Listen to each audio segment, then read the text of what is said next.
Hi friends, நம்ம இன்றைக்கி ரொம்பவே முக்கியமான டாபிக் பார்க்க போகிறோம். வாங்க வீடியோ ஸ்டார்ட் பண்ணலாம். பொதுவாக நீங்கள் என்ன கேள்விப்பட்டிருப்பீங்கன்னா, இந்த 369 மெத்தட் அப்படின்னா உங்களுக்கு பிடிச்சதை காலையில் 3 தடவை, மதியானம் 6 தடவை, நைட் 9 தடவை பேப்பரில் எழுதுனா நடக்கும்னு சொல்லியிருப்பாங்க. அது கிடையாதுங்க.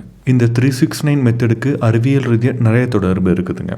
ஆமாம், உங்களுக்கு எல்லாருக்குமே தெரியும் நிக்கோலா டெஸ்லா ஒரு எவ்வளோ பெரிய சயின்டிஸ்ட்னு சொல்லிட்டு. அவரால் கண்டுபிடிக்கப்பட்ட கண்டுபிடிப்புகள் தான் இப்போ நம்ம 80% நம்ம அன்றாட வாழ்க்கையில் நம்ம வீட்டில் பயன்படுத்திக்கிட்டு இருக்கோங்க.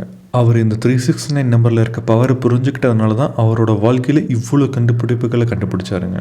அவர் ஏன் இந்த 369 நம்பரை தேர்வு செஞ்சார்னா, இந்த உலகத்தில் இருக்க எல்லா பொருள்களிலுமே எல்லா விஷயங்களிலுமே இந்த 369ங்கிற நம்பருக்குள்ளே தான் அடங்கியிருக்குதுங்க. இந்த உலகத்தில் இருக்க எல்லா உயிரினங்களும், தாவரங்களும், மரங்களும், அதற்குள்ளே இருக்க அணுக்களோட எண்ணிக்கையை கணக்கிட்டு பார்த்தோம்னா கடைசியில் இந்த 396 இதுக்குள்ளே தாங்க அடங்குதுங்க.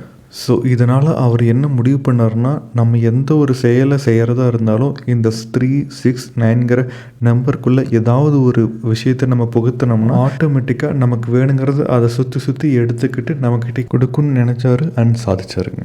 வாங்க நாம் அந்த டெக்னிக்கை எப்படி நம்ம லைஃப்பில் இம்ப்ளிமெண்ட் பண்ணி நம்ம வேணுங்கிறத அடையலாம்ங்கிறத பார்க்கலாம். ஃபஸ்ட்டு உங்களுக்கு தேவையான விஷயம் கண்டிப்பாக ஆக்கப்பூர்வமாக உங்கள் வாழ்க்கைக்கு முன்னேற்றத்தை கொடுக்கக்கூடிய நேர்மையான விஷயமா இருக்கணுங்க.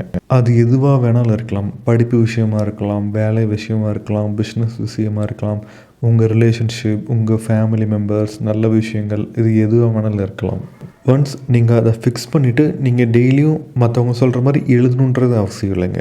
நீங்கள் அதை திரும்ப நினச்சிக்கிட்டே இருக்கணுங்க. ஒவ்வொரு நேரமும் நீங்கள் சாப்பிட்றப்போ இல்லைன்னா வேறு எது ஒர்க் பண்ணிகிட்டு இருக்கிறப்போ எந்த மாதிரி விஷயம் இருந்தாலும் அதை கூடவே நீங்கள் அந்த விஷயத்த நினச்சிக்கிட்டே இருக்கணுங்க.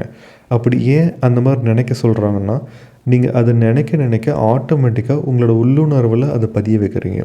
அது இப்படி பதிய வைக்கிறதன் மூலமாக ஆட்டோமேட்டிக்காக அது உங்களுக்கு ஏதோ ஒரு வழியில் உங்களை அறியாமல் உங்களோட மனசாட்சியிலேருந்து, ஆள் மனசுலேருந்து ஆட்டோமேட்டிக்காக அதை நடக்க அது உதவுங்க. அப்படி நீங்கள் திரும்ப அதையே அட்லீஸ்ட் ஒரு 3 to 7 days கிட்ட நினச்சிக்கிட்டே இருந்தீங்கன்னா ஆட்டோமேட்டிக்காக அந்த எண்ணங்கள் உங்களை அறியாமையே செயல்களை மாற வைக்குங்க. செயலை மாறினதுக்கப்புறம் உங்களை அறியாமையே அதில் நீங்கள் முழு ஈடுபாட்டோடு ஈடுபடுவீங்க. அதற்கப்புறம் நீங்களே ஆட்டோமேட்டிக்காக அதற்கான திறமையையும் அறிவையும் வளர்த்துக்கிட்டு நீங்கள் அந்த செயலை சீக்கிரமாக செஞ்சு முடித்து அதில் வெற்றி அடைவீங்க. இதே போல் தாங்க டெஸ்லா அவர்கள் அவருடைய ஒவ்வொரு கண்டுபிடிக்கும் மனதளவில் அவருக்கு என்ன வேணுங்கிறத பதிய வச்சுட்டு அதற்கப்புறம் வேலையை ஆரம்பிப்பாங்க.